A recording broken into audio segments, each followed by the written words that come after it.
নমস্কার বন্ধুরা, আমি অভিষেক আর তোমরা দেখছো বিদ্যায়তন। বন্ধুরা, তোমরা জানো আমরা এই চ্যানেলে চ্যাপ্টার ওয়াইজ বিভিন্ন সাবজেক্টগুলোকে আলোচনা করি। আমরা আজকে এখন যেই চ্যাপ্টারটা আমাদের আলোচনা হচ্ছে সেটা ইন্ডিয়ান পলিটির salient features of the constitution. এই চ্যাপ্টারটা আমরা আলোচনা করছি লক্ষ্মীকান্ত স্যারের বই থেকে। তোমরা যারা চ্যানেলে নতুন আছো তাদের বলবো, আমি লিঙ্ক দিয়ে দিচ্ছি, প্রথম থেকে তোমরা প্রত্যেকটি ভিডিও দেখো এবং দেখবে তোমাদের গোটা সিলেবাসটা খুব স্মুথলি কমপ্লিট হয়ে যাচ্ছে। এবং তোমরা অবশ্যই এই চ্যানেলের সাথে যুক্ত থাকো এবং অন্যান্য সাবজেক্টেরও বিভিন্ন যেই ক্লাসগুলো হচ্ছে বা হবে সেইগুলো ফলো করার জন্য অবভিয়াসলি তোমরা সাবস্ক্রাইব বোতামটাকে ক্লিক করো, সাথে বেল আইকনটাকেও কিন্তু ক্লিক করতে ভুলবে না। তো চলো আজকের পড়া শুরু করা যাক। আজকে আমরা প্রথমে যে চ্যাপ্টারটা দেখব সেটা হচ্ছে সিঙ্গেল সিটিজেনশিপ, কারণ তার আগে পর্যন্ত আমরা আলোচনা করে ফেলেছি। তোমরা যদি না দেখে থাকো আগের ভিডিওতে লক্ষ্য করো। সিঙ্গেল সিটিজেনশিপের যে কনসেপ্টটা সেইটা হচ্ছে আমাদের বলতে পারো আমাদের কনস্টিটিউশনের একটা বিশাল বড় প্লাস পয়েন্ট। আমরা যে আমাদের পরিচয় কি, আমরা ভারতবাসী, তাই তো? আমরা বাঙালি, আমরা বিহারি, কেউ আমরা মাদ্রাসি, আমরা মহারাষ্ট্রের অধিবাসী। তো এইগুলো তো আছেই, এগুলো তো আলাদা আলাদা, কিন্তু অ্যাজ এ ভোটার কার্ডে তোমাকে কি বলা হয়? তুমি হচ্ছে সিঙ্গেল সিটিজেন, তুমি ইন্ডিয়ান সিটিজেন। তুমি যদি বাইরের কোনো দেশে যাও তাহলে তোমাকে প্রথমে যেই নামে ডাকা হবে সেটা হচ্ছে ইন্ডিয়ান। তা এই জিনিসটাই করা হয়েছিল আমাদের যে কনস্টিটিউশন সেখানে। কারণটা কি? কারণ দেখা যায় ইউএসএ বা এইখানে যেখানে যেসব কান্ট্রিতে ডুয়েল সিটিজেনশিপ আছে, অর্থাৎ যে স্টেটের আলাদা সিটিজেনশিপ, সেন্ট্রালে আলাদা সিটিজেনশিপ, সেখানে একটা কোথাও যেন মানে আলাদা আলাদা ভাব চলে আসে যে আমি বাঙালি, সে বলছে আমি তো, তাদের মধ্যে যে ইন্ডিয়ান কনসেপ্টটা সেটার কিন্তু কোথাও একটা কমতি থাকবে, আমাদের মধ্যে ভ্রাতৃত্ববোধের অভাব হবে। এই জন্য আর আমাদের যে স্টেটগুলোকে আলাদা করে বেশি প্রাধান্য দেওয়া হবে, তাই ওই ফেডারেল আর ইউনিটারিতে আমরা দেখেছিলাম এই ব্যাপারগুলো। তো ফেডারেল সিস্টেম, ইউনিটারি সিস্টেমে, তো সেইগুলোই আমাদের যাতে আমরা এক হয়ে নিজেদের প্রকাশ করতে পারি, সেই জন্য কিন্তু আমাদের একটাই ভোটার কার্ড দেওয়া হয়েছিল, সিঙ্গেল সিটিজেনশিপের ব্যবস্থা করা হয়েছে। কেবলমাত্র জম্মু কাশ্মীর এবং আর কিছু এরিয়াতে এইটার ব্যতিক্রম ছিল আগে, কিন্তু এখন তো তোমরা জানো 370 আর্টিকেল 370 উঠে গেছে, সুতরাং সব জায়গাতে কিন্তু এখন একই রুল। এবার যদি আমরা দেখি তাহলে দেখব ইন্ডিপেন্ডেন্ট বডিজ, ঠিক আছে? Government have power to do all things. Government নিজের ইচ্ছে মতো সব কিছু করতে পারবে। সো হু কন্ট্রোল দেম? তারা নিজের ইচ্ছে মতো যা ইচ্ছা করছে, তাহলে তাদেরকে কন্ট্রোল করবে।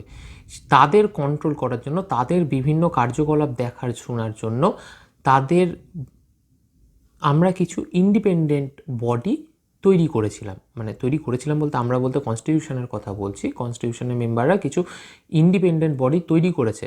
সেই যেরকম ধরো ক্যাগ বলো, আর্টিকেল 148 থেকে 151 পর্যন্ত আছে। ক্যাগ কী করে? ক্যাগের ফুল ফর্ম তোমরা বলো নিজের, তোমরা কতদূর পড়াশোনা এর আগে করেছো আমি একটু দেখতে চাই। তোমরা ক্যাগ নামের সাথে সবাই পরিচিত, তো ক্যাগ ফুল ফর্মটা কি তোমরা সেটা লেখো। ক্যাগটা কে হয়, কোনো ডিপার্টমেন্ট, কোনো লো কে হয় সেটা কিন্তু জানাও। আমি পরে অবশ্যই এগুলো নিয়ে আলোচনা করব। তো আর্টিকেল 148 থেকে 151 পর্যন্ত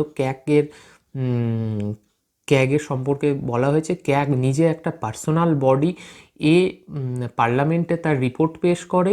এ কিন্তু ইনি কারো দ্বারা কিন্তু পরিচালিত হন না, নিজে ইন্ডিপেন্ডেন্ট বডি হিসেবে কাজ করেন, এনার উপর কারো প্রভুত্ব খাটে না। দ্বিতীয় নম্বর যদি দেখি আমি, ইউপিএসসি, এসপিএসসি, মানে আমরা যারা সরকারি বিভিন্ন দপ্তরের আধিকারিক পদের জন্য যারা পরীক্ষা নেন, তারা কিন্তু নিজেরা ইন্ডিপেন্ডেন্ট বডি। তারা যদি সেখানে কোনো সরকার নিজের মাথা গলাতে শুরু করে, তাহলে হবে কি যে তার ইচ্ছে মতো তার কিছু ক্যান্ডিডেট, সরকারের সুবিধা মতো ক্যান্ডিডেট যদি অ্যাডমিনিস্ট্রেশনে চলে আসে, তাহলে আমাদের গোটা সিস্টেমটাই কোল্যাপস করে যাবে। এই জন্য এইটাকে কিন্তু মানে একটা আলাদা ইন্ডিপেন্ডেন্ট বডি হিসাবে রাখা হয়েছিল। সবচেয়ে বড় কথা যদি আমরা দেখি, election commission of India, ECI, তোমরা সবাই পরিচিত ইলেকশন কমিশন অফ ইন্ডিয়ার সাথে। আর্টিকেল 324, 325 ইলেকশন কমিশনের টোটাল সব কিছু ডিসকাস করা হয়েছে। যখন আমাদের ইলেকশন ঘোষণা হয়ে যায়, তারপর ইলেকশন কমিশন নিজের হাতে সমস্ত ক্ষমতা নেয়। কোনো গভর্নমেন্টের কিন্তু তখন নতুন কিছু অ্যামেন্ডমেন্ট করার ক্ষমতা থাকে না, সেটা তোমরা সবাই জানো।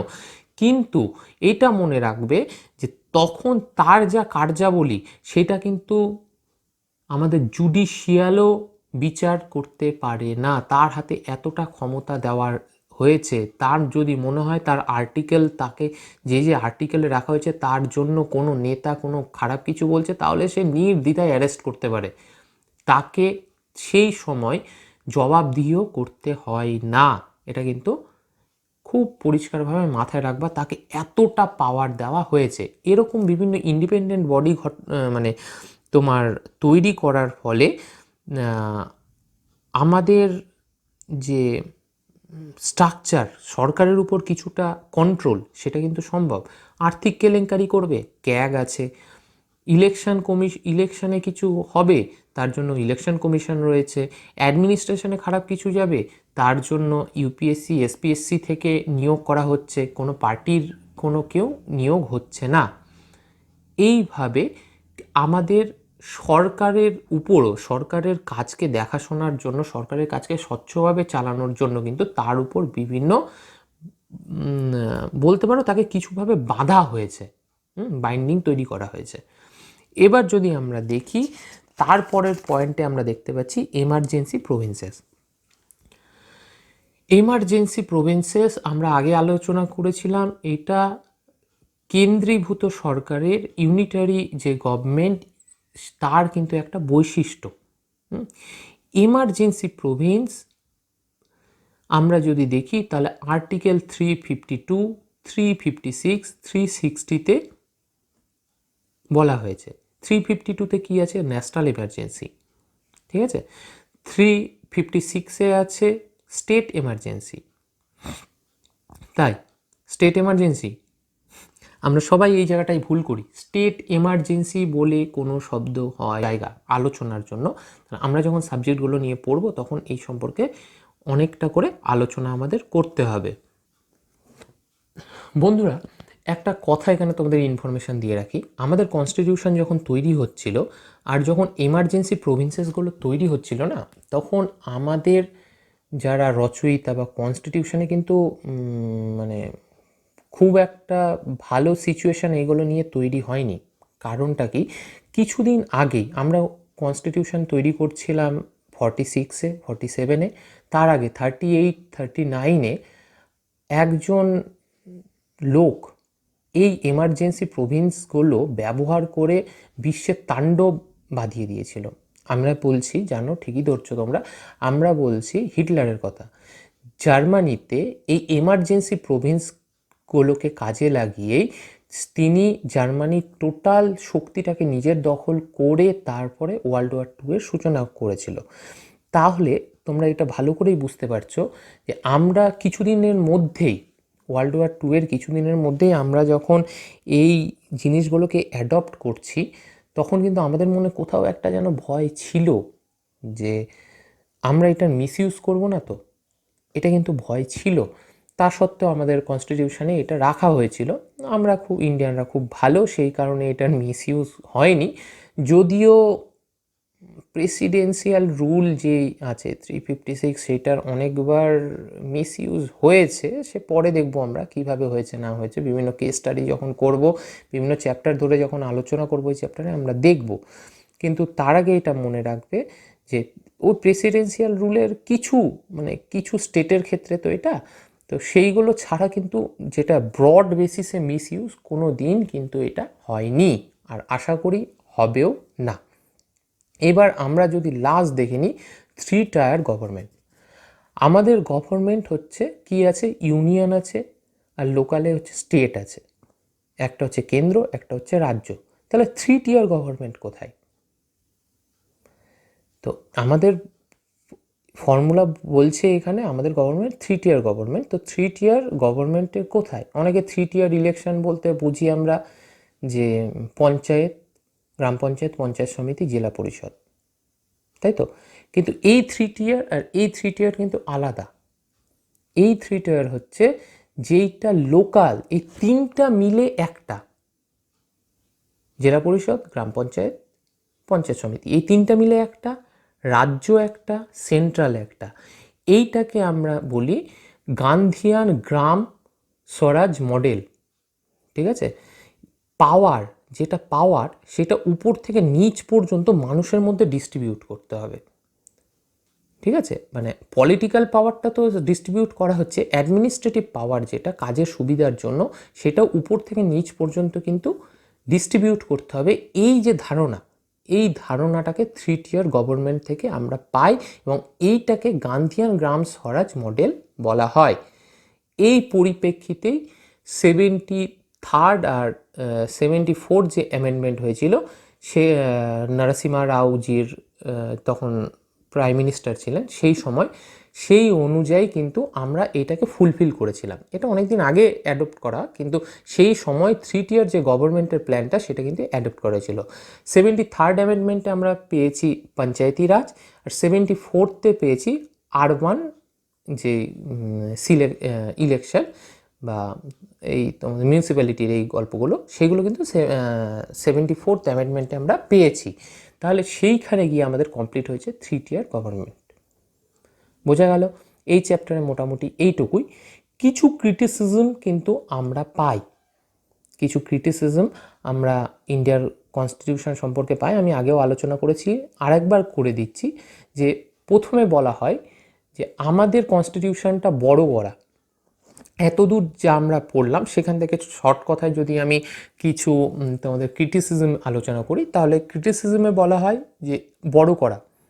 আবার বলছি, আমরা আগেও আলোচনা করছি, বড় করা নয়, র্যানস্যাক করা আম্বেদকরজির ভাষাতে। কারণ বেস থিমটা আমরা নিয়েছি, সেই অনুযায়ী যদি তুমি বলো যে মাধ্যমিকে কেউ ফার্স্ট হয়েছে, তার আগের বছর কেউ ফার্স্ট হয়েছে, তাহলে সে কি তার দিকে টুকে ফার্স্ট হয়েছে? মানে সেও ফার্স্ট হয়েছে, পরের জন্য ফার্স্ট হয়েছে, তাহলে ফার্স্ট কি একজনই হবে সব সময়? এটা তো কথা নয়। সুতরাং বড় করা নয়, যেটা ভালো জিনিস সেটাকে আমরা গ্রহণ করেছি নিজের মতো করে, সেখানেও চেঞ্জ করে নিজের মতো জিনিস আমরা ঢুকিয়েছি বিভিন্ন আলোচনার মাধ্যমে। দ্বিতীয় নম্বর বলি, গভর্নমেন্ট অফ ইন্ডিয়া অ্যাক্ট 1935 থেকে কপি করা হয়েছে। কপি করানো, স্ট্রাকচারাল পার্টগুলো আমরা ওখান থেকে নিয়েছি এবং এটা আমরা প্রাউড ফিল করতে পারি, কারণ এই যে স্ট্রাকচারটা সেইটার সাথে ভারতবাসী আগাগোড়া পরিচিত। সুতরাং হুট করে যদি একদম অনেক কিছু চেঞ্জ হয়ে যায়, সেইটা কিন্তু অনেকের কাছে অ্যাকসেপ্টেবল নাও হতে পারে। আর যার সাথে আমরা পরিচিত ছিলাম সেটা ভালো জিনিস, তা আমরা ভালো জিনিসটাকে কেন মেনটেন করব না? ভালো জিনিসটাকে আমরা ফিউচারেও নিয়ে এসেছি, তো এইটাতে কপি করার কোনো কথা হতে পারে না। আমি কিন্তু তোমাদের ক্রিটিসিজমের সাথে সাথে এর পজিটিভ থিংগুলো জানিয়ে দিচ্ছি। ক্রিটিসিজম একদিকে, তারপরে তোমাদের আলোচনাগুলো, এর পজিটিভ ওয়েগুলো আলোচনা করে দিচ্ছি। তারপর বলা হয় আন গান্ধিয়ান। ঠিক আছে? যে গান্ধীজির যে মডেল সেইটা এখানে ফলো করা হয় না। তো আন গান্ধিয়ান আরেক কোথায়? আমরা এখনই বললাম 3 tier গভর্নমেন্ট,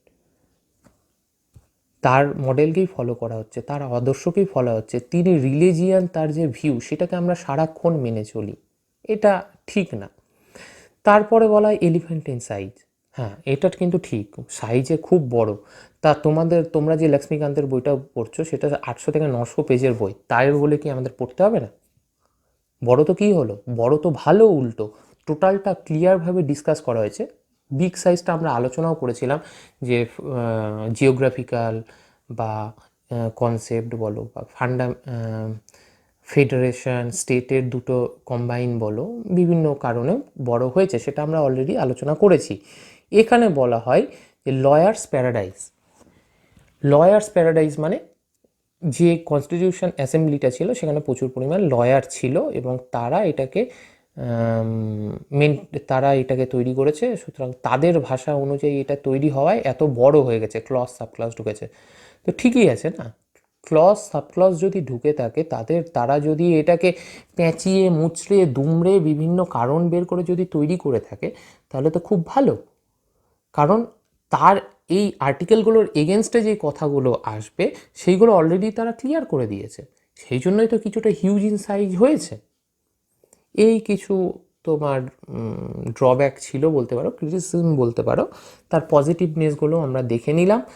আরেকটা জিনিস বন্ধুরা মনে রাখবে, আমার যতদূর মনে হয়, আমি আগের ভিডিওতেও বলেছিলাম, আমাদের পার্শ্ববর্তী দেশ এবং আদার্স যে দেশগুলো তারা অনেক সময় আমরা দেখি গোটা কনস্টিটিউশনকে বদলে ফেলে। ইন্ডিয়ান কনস্টিটিউশন কিন্তু অ্যামেন্ডমেন্ট হয়, কিছু বেসিক চেঞ্জ হয়, বেসিক স্ট্রাকচার কিন্তু চেঞ্জ হয় না, ছোট ছোট চেঞ্জ হয়, অ্যামেন্ডমেন্ট হয়। কিন্তু আমার যতদিন মনে হয় আমাদের ভারতবর্ষ যতদিন থাকবে ততদিন এই কনস্টিটিউশনটা অবশ্যই থাকবে, কারণ এই কনস্টিটিউশনটা খুব ভালোভাবে ঠান্ডা মাথায় এবং খুব বুদ্ধিমান লোকদের দিয়ে তৈরি করা হয়েছিল। তোমরা যদি দেখো পাকিস্তান আমাদের পর একসাথে স্বাধীনতা পেয়েছি, তারা অলরেডি তিনবার তারা চেঞ্জ করে ফেলেছে, তাদের কনস্টিটিউশন পুরোপুরি চেঞ্জ করে ফেলেছে। যদি আমরা দেখি ফ্রান্সকে, তাহলে ফ্রান্স 5বার টোটাল কনস্টিটিউশন চেঞ্জ করেছে। তো যাই হোক, তাদের সাথে আমরা তুলনায় যাচ্ছি না, কিন্তু আমার মনে হয় যে ইন্ডিয়া যতদিন থাকবে এই কনস্টিটিউশন ততদিন থাকবে এবং আমাদের ততদিনই এইভাবে পড়াশোনা চালিয়ে যেতে হবে। তাই আজকে আর বেশি কথা নয়, আজকে এই পর্যন্তই, আজকে চ্যাপ্টারটা শেষ, পরের দিন নতুন চ্যাপ্টার আমরা ধরবো। তো যাওয়ার আগে অবশ্যই সাবস্ক্রাইব করবে চ্যানেলকে এবং নিজের পড়াটা বাড়িতে অবশ্যই চালাবে। আর বেশি কথা নয়, আজকে বাই বাই, নমস্কার।